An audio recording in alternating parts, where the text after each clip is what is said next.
कि आप आज ही महात्मा नारद को भेजो और कैलाश पर्वत पर भगवान शिव के लिए पत्रिका भिजवाइए, जो लग्न पत्रिका भेजी जाती है। समस्त देवता तैयार हुए। हिमालय ने प्रसन्न भाव से महात्मा नारद जी के लिए पत्रिका दी और अनेक प्रकार के भेंट उपहारों के द्वारा भगवान शिव के पास वो लग्न पत्रिका भिजवा दी। परमात्मा ने आनंद के साथ उसका श्रवण किया और सभी देवताओं को बुला करके कहा कि चलो ठीक है, अब विवाह जब इतने जल्दी निकल आया है तो जल्दी ही सही विवाह करेंगे। यहां पर भगवती मां पार्वती बिल्कुल शरीर कृष्णकाय हो गया, हड्डी मांस बची हुई है। एक ब्रह्मचारी के रूप में परमात्मा आए हैं। एक ब्राह्मण का वेश परमात्मा ने धारण किया और भगवती पार्वती के पास भगवान गए। ब्रह्मचारी स्वरूपेण कस्तम तुम कुत्र आगता। मैया को लगा कि ये बड़े सुंदर ब्राह्मण देवता हैं, इनसे पूछेंगे। तो भगवती ने पूजन कराया और ब्रह्मचारी अनेक प्रकार की निंदा करने लगे। बड़ेसु ये गुणा प्रोक्ता नारी नाम दुख सुखदायका तन्मध्ये ही विरूपाक्ष एकोपी न गुणा स्मृतः। अरे नारियों के लिए सुख प्रदान करने के लिए अनेक प्रकार के देवता आदि हैं, आपने शिव के साथ विवाह करने का क्यों बनाया? आपको क्या केवलम भवेत् निद्रा कर्तु सही यो वै शृणु निद्रां पाप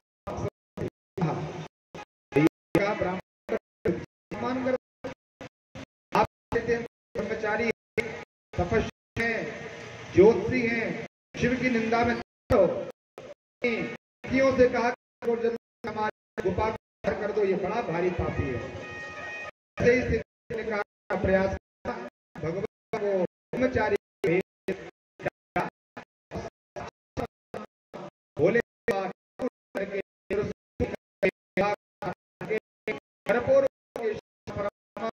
पार्वती के प्रकट हो गए। बोल काशी विश्वनाथ भगवान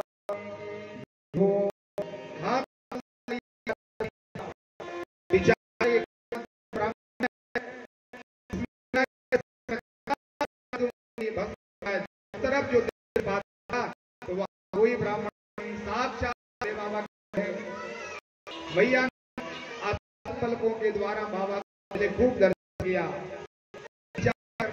ये सही में बहुत हो रहा था, बहुत समय था, तो शरीर को इस पर नहीं है, सो तो कोई सही हुआ क्या? दर्शन पैरों लौट कर किया, वो आज तपस्या को सिद्ध किया। बहुत भाग्य। परमात्मा ने कहा चिंता न करें, ब्रह्म मुहूर्त भगवान आए थे। हरितालिका का आप लोग बीज का व्रत करती हो, उसी दिन भगवान ब्रह्म मुहूर्त में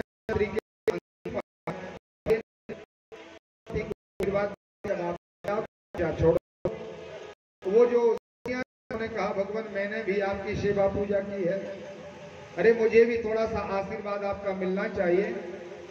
तो जया विजया को परमात्मा ने कहा आप लोग बिल्कुल भी परेशान ना हो, जब पार्वती के साथ विवाह करने के लिए हम आएंगे तो दोनों को दहेज के रूप में ले जाएंगे, तुम लोगों को भी ऊपर कृपा होगी। मैया ने कहा भगवान शिव जी के बाबा आज आपने दर्शन दिया है तो इस सिद्ध मुहूर्त को भी आप पवित्र कर दीजिए। तो उस समय हस्त नक्षत्र था, भादों का महीना, शुक्ल पक्ष तीज थी, हरितालिका थी। भगवान शिव ने कहा कि जो स्त्रियां, जो माताएं, जो कन्याएं अपने मनीषित मनोकामना के लिए निर्जल व्रत रखेंगी, रात्रि में जागरण करेंगी, 4 पहर की पूजा करेंगी, तो हम उनको इच्छित वरदान प्रदान करेंगे। उस दिन से वह तीज जो हरितालिका है भगवान की कृपा से सिद्ध हुई। निर्जल व्रत की बड़ी भारी महिमा है। रात्रि जागरण करें, 4 पहर का पूजन कैसे शिवरात्रि में किया जाता है, इस प्रकार से पूजन करने से भगवान प्रसन्न हो जाते हैं।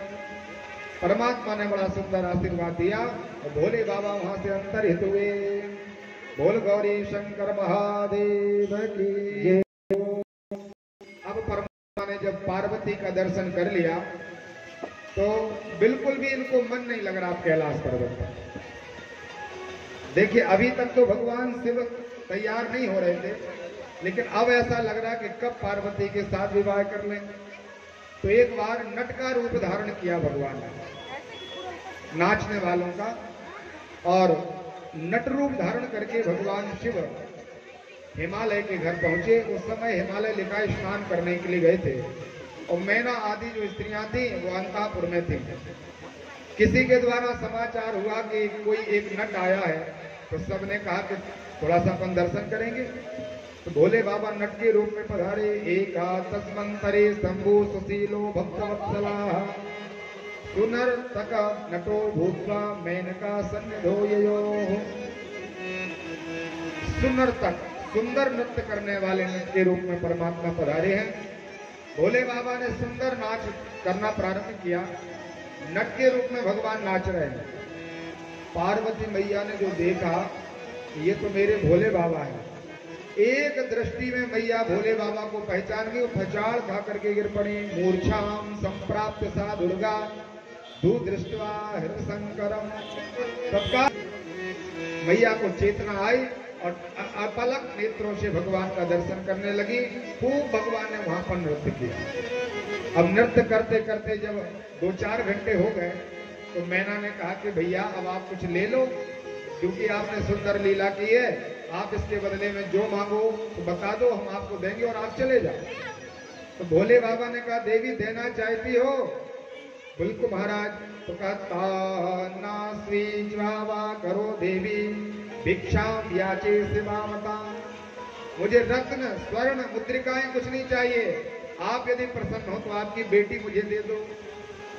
मैना ने कहा कैसा, ये नट है, कितना धूर्त है।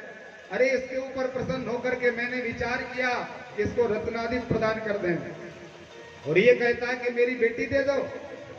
उसी समय हिमालय पधारे। हिमालय ने कहा लड़ाई से क्यों हो रही है?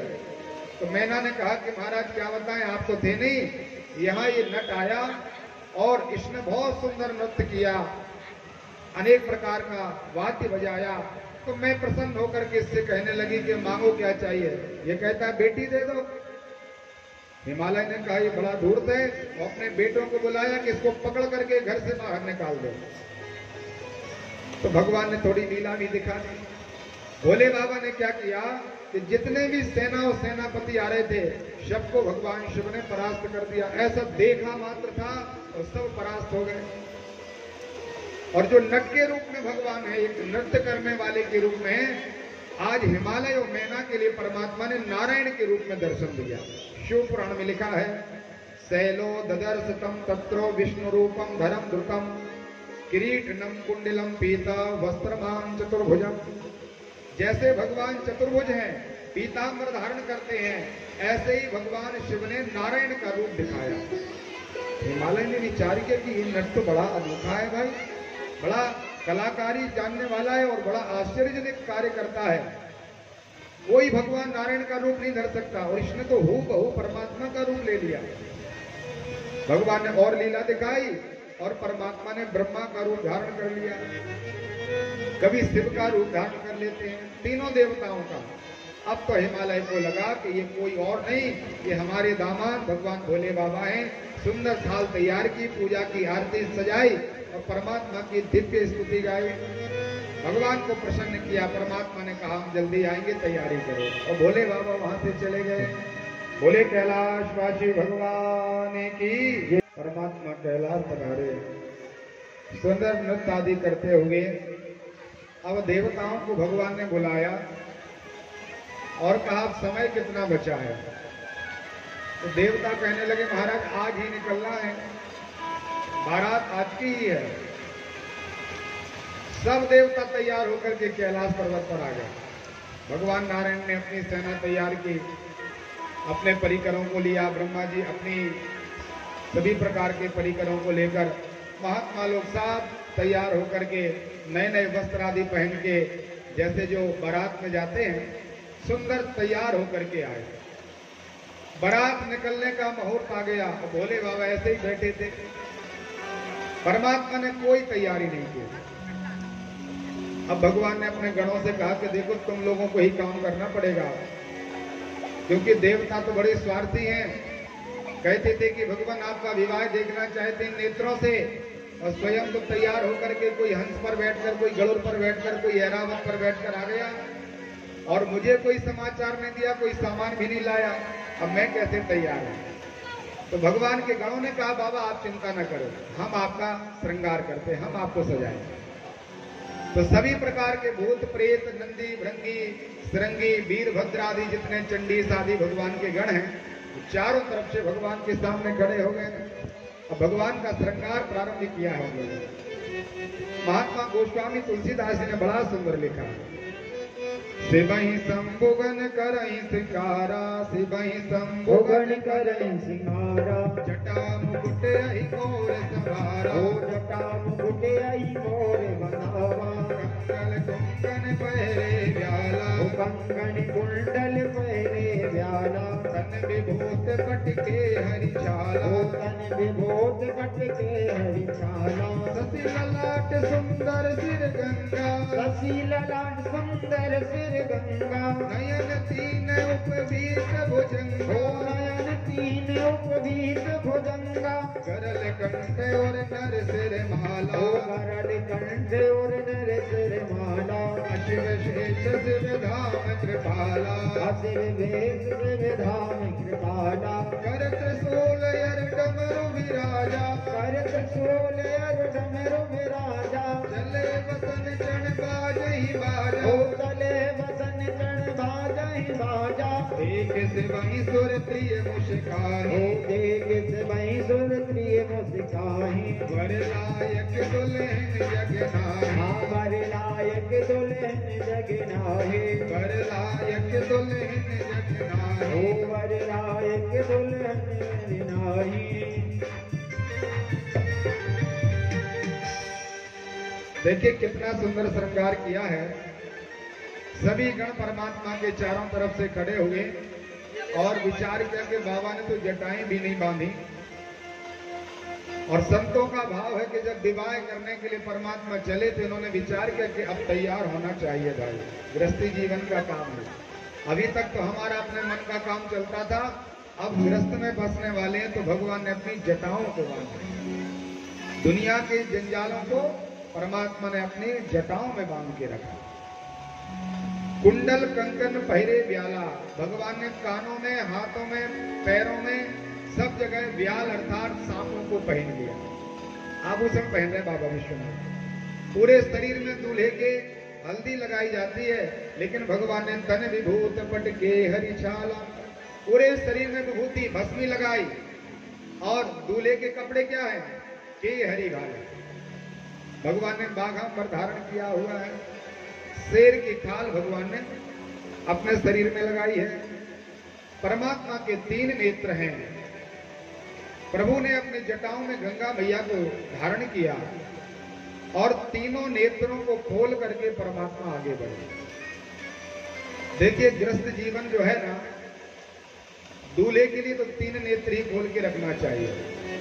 एक तरफ पत्नी, एक तरफ माता और पिता। जो व्यक्ति ज्ञान से युक्त होकर के गृहस्थ जीवन में प्रवेश नहीं करता, उसको फिर कुछ ना कुछ त्यागना पड़ता है। शिव जी का भाव देखिए, भगवान धर्म पर आरूढ़ हुए, नंदी पापर पर बैठे परमात्मा। यज्ञोपवीत था नहीं, क्योंकि जनेऊ होता है दूल्हे का। तो वहां पर एक बहुत बड़ा सर्प आया और भगवान ने सर्प से कहा तुम ही लिपट जा, और परमात्मा ने सर्प को ही जनेऊ बनाया। चारों तरफ से नंदी भृंगी आदि जय जयकार करने लगे। तो जो देवताओं की स्त्रियां थी वो छुप छुप करके हंसने लगी और कहने लगी देखो वर लायक जो वर है ना, आज जो दूल्हा आज दिखाई दे रहा है, ऐसी तो दुल्हन कहीं मिलने वाली नहीं। इसको कौन दुल्हन मिलेगी? इसके साथ विवाह कौन करेगा? तो सब हंसने लग गए। भगवान नारायण ने विचार किया कि ऐसा करो, तो अलग अलग से हो जाओ तब अच्छा लगेगा। बाबा से कहा, विष्णु कहा अस बेहस तब बोले सकल राज, विलग विलग होई चला हूं सब निज निज सहित समाज। सब लोग अपनी अपनी समाज में आ जाए। परमात्मा शिव ने विचार किया कि सबको मैं इतना बुरा लग रहा हूं कि मेरे साथ भी चलने के लिए कोई तैयार नहीं। परमात्मा ने कहा ऐसी बात है तो मैं भी अपनी तैयारी स्वयं करूंगा, तुम लोग अपनी अपनी सैन्य समाज लेकर के चले जाओ। परमात्मा ने सब देवताओं को कह दिया आप लोग आगे आगे जाइए। विष्णु भगवान के वचन सुन करके भगवान हंसे, विष्णु वचन सुनी सुर मुस्काए, निज निज सैन्य सहित बिल गाए। अब परमात्मा को थोड़ा अच्छा सा नहीं लगा, व्यंग सा होगा कि देखो मेरे साथ चलने के लिए कोई तैयार नहीं। तो परमात्मा ने अपने गणों को तैयार किया और कहा जहां पर जो जितने शमशान में जहां पर भी बैठे हो सब आ जाओ, आज झरा भंडारा है, अभी तक कहीं पर जो नहीं गए वो सब इकट्ठे हो जाओ। परमात्मा का केवल आदेश मिला महाराज, और साहब बड़े प्रसन्न हुए कि देखो कभी बारात नहीं मिली। विवाह करने के पहले व्यक्ति पंडित जी लोगों से बंधवा देते हैं भूत प्रेतों को कि विघ्न ना हो। तो आज ऐसा विवाह है कि स्वयं निमंत्रण दे रहा है दूल्हा, आ जाइए हमारी बारात में। जितने भी भूत प्रेत चुड़ैल डाकनी साकनी कृत्या आदि थे सब भोले बाबा के पास आ गए। बोल शंकर भगवान की जय हो, भूतेश्वर महादेव की जय हो। शिव अनुशासन सुनि सब आए, शिव अनुशासन सुन मन आए, प्रभु पद जयल शीस दिन नाये, प्रभु पद जयन शीस बनाए। नाना वाहन नाना भेष, नाना वाहन नाना भेषा, जैसे शिव समाज निज देता, जैसे शिव समाज निज देता। कोई मुखहीन विपुल मुख काहू, हीन विपुल मुख काहू, बिनु पद कर कोई बहुपद बाहू, बिनु पद कहे कोई विपुल नयन कोई नयन बीना, विपुल नयन को नयन बीना। हृष्ट पुष्ट कोई अति जन कीना, हृष्ट पुष्ट को अति धन कीना। धन छीन कोई अति पीन पावन, कोई अपावन गति धरे, भूतल कराल कपाल कर सब, सत्य सोनित तन भरे, कर स्वान द्वार सवार मुख गण भेद अगणित को गणे। बहु जिनस प्रेत पिशाच जोगी जात वर्णत नहीं बने, आज मात वर्णत नहीं बने। भगवान की जब वो समाज आई तो भगवान स्वयं हंसने लगे। कोई बहुत मोटा तगड़ा है और कोई बिल्कुल तनहीन है, बिल्कुल शरीर की हड्डियां दिखाई दे रही हैं। कोई मुखहीन है, केवल धड़ चल रहा है सामने, उसका सर नहीं लगा। और किसी का धड़ नहीं है तो हजारों सिर लगे हुए हैं। किसी का पेट आगे है, मुंह पीछे है। किसी ने कई पैर धारण किए हैं, लिखा है बिनु पद कर कोई बहुपद पाना। किसी का एक पैर है, किसी का पैर ही नहीं है, गेंद की तरह लुढ़कता हुआ चला जा रहा है।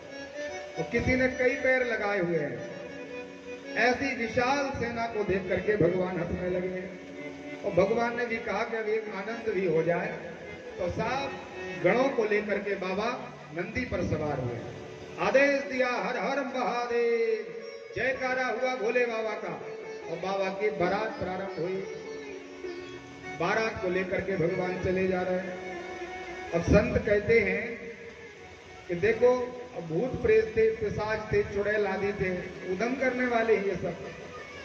तो दूल्हा जब आगे आगे जाता था तो पीछे से खूब उत्पात होता था। तो भगवान ने विचार किया कि इनके ऊपर अनुशासन करना चाहिए। तो नंदी पर उल्टे बैठ गए भोले बाबा। नंदी आगे आगे, तो भगवान ने कहा जब हम देखते जाएंगे तो कोई उदम नहीं कर पाएगा। अनुशासन करने के लिए भगवान उल्टे बैठ गए। अब तो देवताओं ने पुष्प बरसाए महाराज। भगवान का ऐसा भेष स्वरूप देख करके सबने विचार किया आज तो ये विवाह नहीं, कोई बहुत बड़ा कौतुक होने वाला है। ये विवाह थोड़ी है। सबने दौड़ लगा दी कि अपन तो आगे आगे पहले पहुंच चलो, जो भी प्रसादी आदि होगी सबसे पहले पालेंगे, क्योंकि भगवान के आने के बाद कोई प्रसादी मिलने वाली नहीं है, कोई वहां पर पंकज पंकज नहीं होगी। तो सब देवता आए। यहाँ पर नारद जी को मैना रानी ने 7 खंडों के ऊपर बिठाला था। और जब सूर्य नारायण भगवान की बारात निकली तो मैया ने कहा क्यों महाराज, यही दामाद है क्या हमारे, इन्हीं के साथ मेरी पार्वती का विवाह होना? बोले नहीं, ये तो उनके बाराती हैं। तो मैया ने विचार किया जब बाराती इतने सुंदर हैं तो हमारा दामाद कितना सुंदर होगा। ब्रह्मा जी की बारात निकली, चंद्र वरुण कुबेर दिक्पाल सबको नारद जी मना करते जाते, कि भैया ये नहीं है। जब विष्णु भगवान की बारात आई तो मैया ने कहा अब तो नारद जी निश्चित रूप से यही दामाद होंगे हमारे, क्योंकि इनसे सुंदर संसार में कोई नहीं हो सकता। तो महात्मा नारद जी ने कहा भैया ये दूल्हा तो नहीं, लेकिन दूल्हा के ये सगे मित्र हैं, इनसे सबसे ज्यादा मित्रता आपके दामाद की है। तो मैया ने कहा मित्रता एक जैसी होती है, एक सी पढ़ाई लिखाई हो, एक सा धन हो, एक सा मंत्र हो, एक सा स्वरूप हो, तो मित्रता निभती है। तो जब इनका मित्र इतना सुंदर है तो ज्यादा सुंदर नहीं होंगे तो कम से कम मित्र के बराबर तो होंगे। मैया बहुत प्रसन्न हो गई, जल्दी से थाली तैयार करने के लिए नीचे आई कि चलो परीक्षण करेंगे, दामाद जी आएंगे तो थाली से और सुंदर कपूर से आरती उतारेंगे। अपनी सैन्य शक्ति को तैयार किया, सभी प्रकार की जो माताएं थी, सहेलियां थी, मैया मैना रानी ने उनको आदेश दे दिया। प्रसन्न भाव से सब तैयार हैं, ऐसी सुंदर सुंदर बारात आ रही है।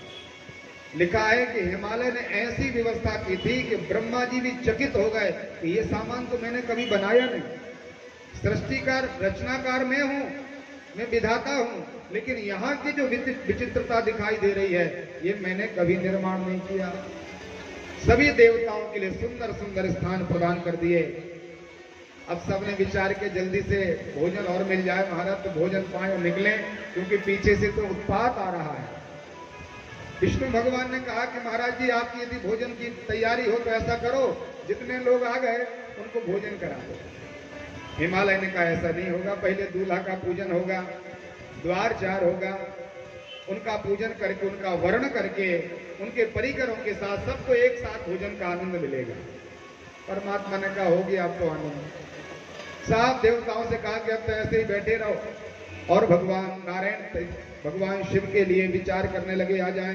भोले बाबा को मन में प्रणाम किया कि परमात्मा थोड़े अच्छे से आना, ये आपकी ससुराल है, यहाँ थोड़ा आपका काम व्यक्ति जानते नहीं कि आप कैसे हो, आप अभी तो परब्रह्म परमात्मा हो, लेकिन ये मूढ़मती अविघ्न नाना प्रकार के विद्या से रहित जीव हैं, इनको तो आप अच्छा रूप लेके आओ।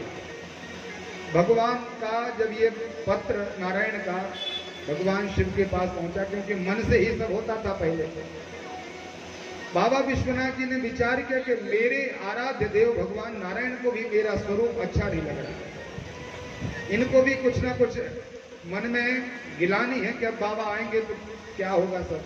तो प्रभु ने कहा ठीक है मैं देखता हूं। तो अभी तो थोड़े ठीक ठाक थे, अब तो बिल्कुल बुढ़े बाबा के रूप में भगवान हो गए, पूरा शरीर वृद्धावस्था को प्राप्त है, अनेक प्रकार के बिच्छू तुतैया आदि शरीर में लगे हैं, मक्खियां भिनक रही हैं हमारा, पूरे शरीर में मल जैसा लगा हुआ है, और ऐसा भेष भगवान शिव ने बनाया।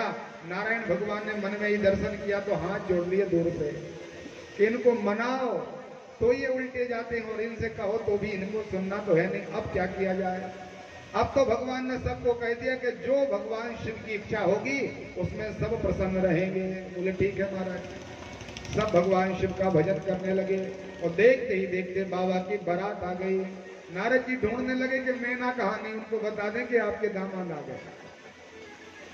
मैना रानी तो नीचे तैयारी में है। महात्मा नारद जी दौड़े दौड़े आए, कहा मैया मैया मैया, अरे जिसके इंतजार में आप बैठी थी देखो आपके दामाद जी आए हुए हैं। तो मैया ने कहा जल्दी से तैयार हो जाएं अब तो, क्योंकि बड़े सुंदर दामाद का आगमन हो रहा है। जगदम्बा मां पार्वती को तैयार किया गया, अनेक प्रकार की देवांगनाओं ने पार्वती को तैयार किया। सुंदर स्वर्ण थाली में कपूर आदि लेकर के, गंगा जल लेकर के, पवित्र दुर्वा दधी चावल जो मंगल द्रव्य हैं इनको लेकर के मैया मैना रानी आए। अब जब बारात आती है तो बच्चे पहले से पहुंच जाते कि देखें तो दूल्हा कैसा है। बड़ा लंबा इंतजार था इनका, खड़े खड़े बहुत समय हो गया। आज बच्चों ने दूर से देखा कि बड़ा उत्पात सा हो रहा है, बाजे गाजे तो कुछ सुनाई नहीं दे रहे, लेकिन चीखने चिल्लाने की आवाजें आ रही हैं। तो बड़े बूढ़े जो खड़े थे उनके पीछे खड़े हो गए ये लोग कि छुप करके देखेंगे कि कौन आ रहा है। गोस्वामी तुलसीदास जी लिखते हैं, तन चार ब्याल कपाल भूषण नगन जटिल भयंकरा, संग भूत में सजनी तरा जो जियत रही बरात देखत पुण्य बढ़ती कर सही देखई सोमा बेवाओ घर घर बात असलर कहीं कहीं बात असलर कहीं कहीं ओ बात असलर कहीं कहीं। बच्चों ने महाराज दूर से देखा, छोटे छोटे बच्चे छुपे थे। अब कुछ भूत थोड़े से नाटकी होते हैं, इन्होंने देखा बच्चे पीछे छुपे हैं और पीछे से आए और उसके पास आकर के कहा हौवा। तो जितने भी छुपे हुए थे वो दौड़ लगा दी महाराज, पीछे मुड़ के नहीं देखे। अब बोले मुझे बारात नहीं देखना, और जाकर के अंदर पहुंचे, बाहर से दरवाजा बंद किया, अंदर घुस गए, कंबल ओढ़ करके सो गए। मैया ने जगाया, बेटा क्या हो गया, इतना क्यों तू कांप रहा है। देखो भूत प्रेत आने वाले हैं, बाबा की सवारी आ रही है। बोल शंकर भगवान की जय हो कि हाँ आई बारात सदी नगरी में, मैं तो हो गौ तुमसे तंग फेंक दो तुमने। शिव महापुराण की जय हो। नमः पार्वती पतये। भगवान शिव और मां पार्वती आपके सामने विराजे हैं।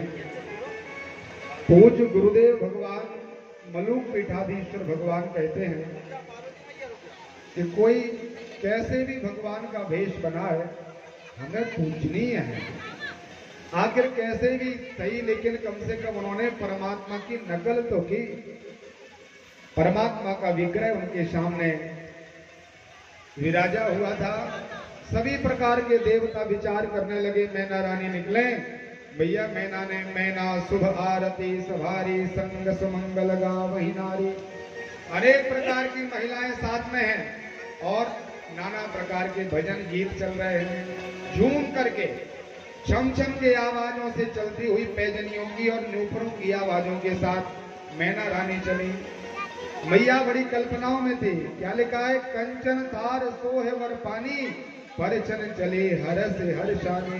बहुत प्रसन्नता से चली, लेकिन जब भोले बाबा के साथ सामना हुआ, क्योंकि दूल्हा पहले से थोड़ी दिखता है, दरवाजे के सामने खड़ा रहता है, भीड़ ज्यादा रहती है, तो मैया यहाँ वहां से होके आई और जो सीधा भगवान शिव को देखा। विकट भेष रुद्र ही जब देखा, अवलन और भया भयहूँ विशेषा। भागी भवन बैठी यति त्रासा, गए महेश जहां जनिवास। मैया ने जो भगवान रुद्र का भेष देखा तो थाली तो पूजन करने के लिए ले आई थी, लेकिन पूरी पूजा की सामग्री थाली सहित भगवान के ऊपर डाल दी। डर के चुप करके मैया एकांत में चली गई। तो बाबा को लगा यहाँ की यही रीति होगी भाई, दूल्हा का ऐसे ही स्वागत होता होगा, क्या पता। बाबा ने कहा चलो जनवासे चले, अपना द्वार चार था सो हो गया। भगवान जनवासे में पधारे। सभी देवताओं को सुंदर निमंत्रण दिया कि चलो भोजन करने के लिए आए। पहले सबका भाव से भोजन हो जाए, इसके बाद आनंद के साथ अन्य वैवाहिक कार्यक्रम होंगे। तो भोजन करने के लिए जैसे ही वहां पर सब देवता पधारे तो बीच बीच में भगवान के गण बैठ गए, सनकादिक महात्माओं के बीच में। अब परसने वाला विचार कर रहा है कि आखिर किसको परसे। जितने लोग दिखाई दे रहे हैं उनको रख देते हैं व्यक्ति, तो पीछे से आवाज आती है कि मैं भी बैठा हूं। अब तुम्हारा देखते चारों तरफ, आखिर आवाज कहां से आ रही। कोई गेंद जैसा बैठा है, मुंह तो है ही नहीं खाने के लिए, तो उसके सामने पत्तल नहीं डालते व्यक्ति। अब ये क्या खाएगा। उसने कहा मुझे भी रखिए। अब तो महाराज सबने बहुत आनंद लिया। भूत प्रेत देवताओं के बीच में बैठ करके भोजन पा रहे, परमात्मा ने सबको आनंद दिया। बीच में भगवान शिव बैठे हैं। आनंद से भोजन का कार्यक्रम पूरा होगा। अब कहा आगे की विधि तैयार की जाए। दुल्हन को तैयार करो और दूल्हा के तैयारी के साथ पहले चढ़ावा चढ़ेगा, दूल्हा को तैयार किया जाएगा। जैसे ही भगवती मां पार्वती दिव्य तैयार होकर के आई मंडप में, तो ऐसा सुंदर स्वरूप था महाराज, देवता भी चकित रह गए। लेकिन विचार के ये जगदम्बा है तो केवल उनके पैरों को देख रहे। जगदम्बा का पाद दर्शन कर रहे हैं केवल। ब्रह्मा जी वहां पर पंडित जी बन गए। भगवान नारायण ने मैनेजमेंट का काम संभाला। जो एक बारात में एक प्रमुख व्यक्ति रहता है जो दोनों तरफ के बीच की मध्यस्थता करता है, वहां की बात यहाँ, यहाँ की बात वहां, व्यवस्थाएं देखना सुनना, ये भगवान नारायण के काम कर रहा है। तो भगवान नारायण से कहा कि भगवान आपकी पेटी लाओ, चढ़ावा चढ़ना है। तो भोले बाबा के गणों ने अपनी तैयारी करके रखी थी पहले से। कहा ठीक है, सब तैयारी है, आप तो पार्वती को बुलाओ। पार्वती आई, पूजन हुआ, और बाबा ने कहा कि प्रभु ले जाओ सामान। भगवान नारायण ने विचार किया कि कुबेर की यहां से कुछ ना कुछ तो भगवान लाए होंगे। अब संसार के भगवान मालिक हैं, सभी प्रकार की विभूति, संसार का जो संपत्ति है भगवान शिव जी की है। और जो महाराज पेटी खोली तो पेटी में से हजारों बिच्छू तो तैयार निकलने लगे। बड़े बड़े सर्प कुंडली लगा करके खड़े हो गए। तो पार्वती मैया तो उठ के खड़ी हो गई। पंडित जी का पता नहीं कहाँ गए। नाइन जो थे बोले महाराज मुझे नहीं चढ़ावा चढ़वाना है, यहाँ तो लग रहा है कि बच पाएंगे तो मुश्किल है। कितने यहाँ पर सर्प घूम रहे हैं, एक ही कोई एक बार डस लेगा तो वहां की राम नाम की लीला पूरी हो जाएगी। हरि ने विचार किया भगवान की बड़ी लीला है। देखो सब बारात वालों की कैसी यहाँ पर नक्कड्डी हो गई। सब लोग विचार कर रहे ये लाए भोले बाबा चढ़ाने के लिए। तो तत्काल भगवान नारायण ने लक्ष्मी जी को मन में स्मरण किया। लक्ष्मी जी ने बड़ा सुंदर वैभव वहां पर प्रदर्शित कर दिया। और जो सामग्री मां पार्वती के लिए रखी महाराज, शिव पुराण में लिखा है कि ऐसा कोई कभी नहीं जो हजारों साल तक मैया के गहनों का वर्णन कर सके। ऐसे दिव्य गहन आभूषण, रत्न मणि माणिक्य पुखराज आदि भगवान महालक्ष्मी ने मां पार्वती के लिए चढ़ाए। सुंदर पूजन हुआ। मैया के सर्वांग शरीर में सुंदर सुंदर आभूषण सजा दिए गए। मैया को अंतःपुर में प्रवेश कराया और कहा दूल्हे को बुलाया जाए। कन्यादान का समय आया महाराज।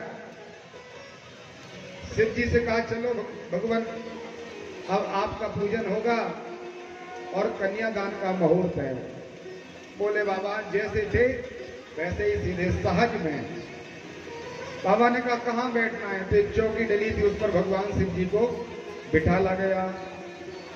पहले दूल्हे का पूजन होता है, इसके बाद कन्या को बुलाया जाता है। तो नियम है कि वहां पर आप लोगों ने देखा होगा जो कन्या का पिता होता है वो दूल्हे से पूछता है कि आपका नाम क्या है, आपका गोत्र क्या है, आप किस खानदान के हो, आप कहां से आए हो। 3-3 गांव और नगरों का वहां प्रदर्शन होता है। अपने दादा परदादा परदादा के नाम उच्चारण किए जाते हैं। तो भोले बाबा से कहा हिमालय ने कि भगवान तस्मिन् तरे तत्र गर्गाचार्य प्रणोदिताः हिममान मेनिया सार्धम कन्या तुम प्रचक्रमे। महात्मा गर्गाचार्य ऋषि को बुलाया। गर्गाचार्य ऋषि ने कहा कि भगवान अब आप अपना स्थान ग्रहण करें और हिमालय से कहा कि आप दूल्हे के बारे में जानकारी लें। तो हिमालय ने कहा स्वगोत्रम कश्यताम संभो प्रवरस्य कुलाम तथा नाम वेदम तथा शाखाम माका ऋषिम समाप्यताम। हे शंभो, हे भगवान शिव, आप अपना गोत्र बताइए, आप किस गोत्र के हो। हे प्रभु आपका प्रवर बताएं, शाखा बताएं, वेद बताएं, आप अपने माता पिता का नाम बताइए। अब भोले बाबा ने विचार किया ये प्रश्न तो मैंने कभी नहीं सुना जो आज यहाँ ससुराल में सुनाई दे रहा है। अब तो बाबा को लगा पता नहीं क्या क्या पूछेंगे ये लोग। तो भगवान मौन हो गए। नारायण की तरफ देखा भगवान ने कि बताओ भगवान अब क्या बताते हैं इनको, कौन सा गोत्र बताएं, मैं अपने माता पिता क्या बताऊं, संसार का माता पिता मैं हूं। तो भगवान को थोड़ा सा संकोच हुआ। महात्मा नारद जी खड़े हो गए और नारद जी ने कहा हिमालय से कि आपको शर्म नहीं आती जो भगवान से ऐसा पूछते हो। शिव पुराण में लिखा है तुम ही मूढ़त माम पंडो ना जानाति च किंचन। तुम भगवान शिव को नहीं जानते क्या? तुमने भगवान का अपमान किया है।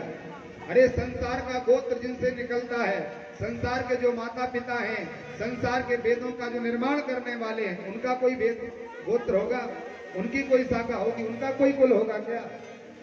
तो सबने बड़ा व्यंग लिया। भगवान शिव ने महात्मा नारद जी का आप शांत करो। नारद जी को बिठाल दिया और सुंदर नारद जी ने वहां पर बीणा बजाई कि सबका मन शांत हो जाए, कोई विघ्न सा ना हो। नारद जी ने मध्यस्थता की और कहने लगे कि आप इनका नाम गोत्र जानना चाहते हो तो सुन लो। गोत्रम कुलम विजानीहि नादमेवं हि केवलम शिवो नादमयम सत्यम नाद शिवमयस्तथा। बताया है कि शिव जी का गोत्र नाद है। नाद मतलब स्वर। जो परमात्मा की डमरू से सबसे पहले स्वर निकला है वह ओमकार स्वरूप है। परमात्मा निराकार निर्विशेष निषेध है, जो सगुण साकार होकर के भक्तों के ऊपर कृपा करने के लिए आए हैं। तो ओमकार ही परमात्मा का गोत्र है, प्रणव ही भगवान का कुल है, प्रणव ही परमात्मा का स्वरूप है। सबने बड़ा आनंद लिया। अब कन्यादान की व्यवस्था हुई तो कहा बेटी को बुलाओ। भगवान तो बैठे ही थे। भैया पार्वती ने विचार किया भोले बाबा को कैसे समझाएं कि थोड़े ठीक ठाक हो जाओ महाराज। नारायण ने समझाया तो इनको कोई भाव नहीं आया। देवता मना के परेशान हो गए, सब परास्त हो गए। अब क्या किया जाए? तो भगवती ने विचार किया कि परमात्मा को अब बहुत सुंदर दर्शन करा। उनको लगेगा कि इसके लिए अपने स्वरूप का अभिमान हो गया। तो मैया पार्वती ने विश्व मोहिनी स्वरूप धारण किया। बोल जगत जननी मैया की जय हो। रूप देख करके यहाँ कोई बैठा है जैसे सागर में, और मैया कैलाश पर्वत पर है, वहां से व्यक्ति यहाँ से मोहित हो जाए। विश्व मोहिनी, संसार में विश्व मोहित हो जाए। भगवती ने ऐसा दिव्य 16 अवस्था का स्वरूप धारण किया। कन्या कमल लोक लावण्य से युक्त। भोले बाबा को लगा कि आप ही सुंदर हो क्या? तो एक संकल्प पड़ा, भगवान तत्काल 18 वर्ष के युवान दूल्हे के रूप में बदल गए। बोल शंकर भगवान की जय हो। आप लोगों ने चित्र देखा होगा भगवान शिव पार्वती के विवाह का, कितना सुंदर रूप धारण किया है। ऐसा सुंदर परमात्मा ने अपने स्वरूप का आश्रय लिया कि उस समय यदि भगवान त्रिशूल हाथ में न लिए होते तो पता नहीं चलता कि ये नारायण है कि शिव जी हैं। केवल उनके ललाट पर जो सुंदर तीसरा नेत्र है उससे और त्रिशूल से पता चलता है कि ये भोले बाबा है। बहुत सुंदर स्वरूप परमात्मा ने धारण किया। शिव पुराण में बड़ी सुंदर आकृति बाबा की दी गई है। जब भगवान दूल्हा बने हुए हैं तो ऐसे सुंदर भगवान हो गए हैं। ये तो चित्र बनाने वालों को बनाया, जब भगवान दूल्हा बने होंगे तो कैसे होंगे विचार करो। ऐसे बाबा को प्रणाम करें। बोल शंकर भगवान की जय हो। अब देवताओं ने विचार किया कि अब कोई चिंता नहीं, सर्वांग सुंदर दुल्हन और सर्वांग सुंदर दूल्हा है।